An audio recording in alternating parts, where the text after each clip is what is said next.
Мы продолжаем эфир актуальной информации о лесопожарной обстановке в Якутии. Содержание вредных веществ в воздухе на территории республики в пределах нормы. Такие данные предоставило управление Роспотребнадзора по региону. Накануне было исследовано 4 пробы атмосферного воздуха по показателям оксид углерода и диоксид азота в Верхоянском и Нюрбинском районах.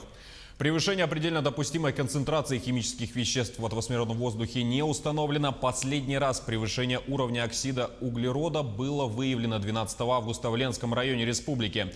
Сейчас также все в пределах нормы, но ведомство продолжает проводить лабораторный мониторинг воздуха в связи с лесными пожарами. Между тем, все основные силы по тушению лесных пожаров будут перенаправлены в северные районы.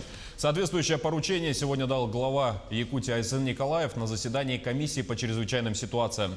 Несмотря на улучшение обстановки в Заречной, Южной и Вилюйской группе районов, на севере республики ситуация остается весьма напряженной. В связи с этим глава поручил в ближайшие дни все усилия по борьбе с лесными пожарами направить в Верхоянский, Средний, Колымский, Абыйский, Жиганский и Оленёкский районы.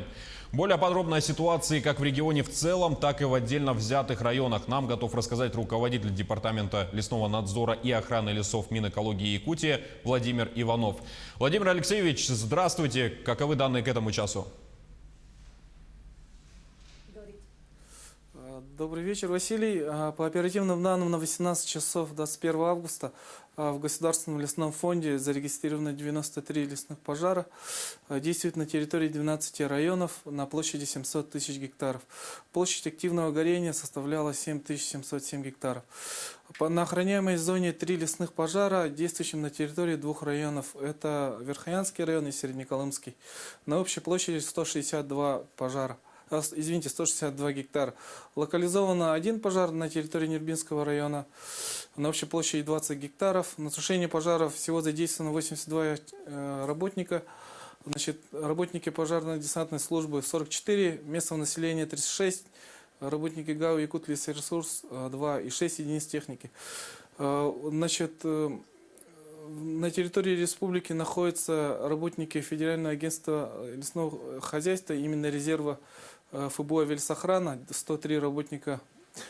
По 53 сотрудникам Федерального резерва в режиме предислокации. По состоянию на 21 августа с их участием ликвидировано 17 лесных пожаров. Федеральным резервом Вельсохрана также проведены взрывные работы на 20 пожарах.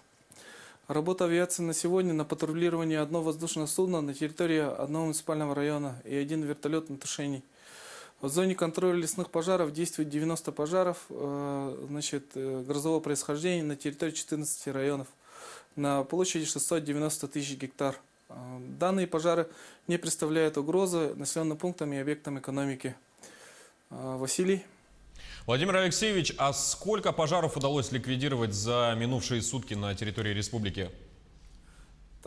За сутки ликвидировано в охраняемой зоне 4 лесных пожара на площади 295 гектаров на территории 2 муниципальных районов – Нюрбинский, Сунтарский. Также в зоне контроля ликвидировано 30 пожаров на площади 120 тысяч гектаров. Кроме этого, необходимо отметить, что сегодня направлено 18 работников пожарно-десантной службы в Абыйский район. И в Оленёкском районе также направлены 10 работников парашютно-десантной службы на пожары. В конце дня у нас такая информация. Василий. Да, Владимир Алексеевич, спасибо. Я напомню нашим теле- и радиозрителям, что информацию о работе противопожарных структур нам предоставил руководитель Департамента лесного надзора и охраны лесов Минэкологии региона Владимир Иванов. Актуальную лесопожарную обстановку мы обсуждаем каждый будний день в 18:15 по местному времени. Встретимся с вами завтра в это же время. Я же пока прощаюсь с вами. Спасибо за внимание и всего вам доброго.